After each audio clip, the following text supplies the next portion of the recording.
नाज़रीन, वज़ीर आज़म इमरान खान ने ट्विटर पर ट्वीट किया है और अपने ट्वीट में उन्होंने कहा है कि भारतीय सिक्योरिटी फोर्सेज ने कश्मीर में जो कुछ किया उसकी वजह से कश्मीरी आज़ादी के लिए इकट्ठे हुए। उन्होंने कहा कि भारतीय फोर्सेज मकबूजा इलाके में मकामी लोगों के खिलाफ बरसरे पैकार हैं। इस हवाले से कुछ मजीद तफसीलात जानेंगे। हमारे नुमाइंदे नवीद अजहर हमारे साथ टेलीफोन लाइन पर मौजूद हैं। जी नवीद, बताइएगा मजीद क्या कहा वज़ीर आज़म ने अपने ट्वीट में?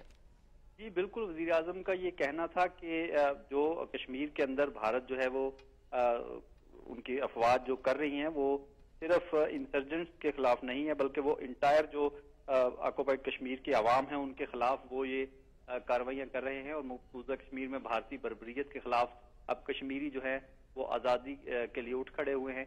उन्होंने ये भी कहा कि दुनिया भर में आज़ादी से मोहब्बत करने वाले जो है वो कश्मीरियों का उन्हें साथ देना चाहिए और वो कश्मीर के मसले के हल के लिए और उनकी आज़ादी के लिए उनके साथ खड़ा होना चाहिए। जी बहुत शुक्रिया आपका नवीद अजहर। नाज़रीन, हमारे नुमाइंदे नवीद अजहर हमें अपडेट कर रहे थे। आपको बताते चलें कि वज़ीर आज़म इमरान खान ने ट्विटर पर ट्वीट किया है और अपने ट्वीट में उन्होंने कहा है कि भारतीय सिक्योरिटी फोर्सेज ने कश्मीर में जो कुछ किया उसकी वजह कश्मीरी आज़ादी के लिए इकट्ठे हुए हैं। भारतीय फोर्सेज मकबूजा कश्मीर में मकामी लोगों के खिलाफ बरसरे पैकार हैं। दुनिया में बसने वाले तमाम आज़ादी पसंद लोगों को कश्मीरियों का साथ देना चाहिए।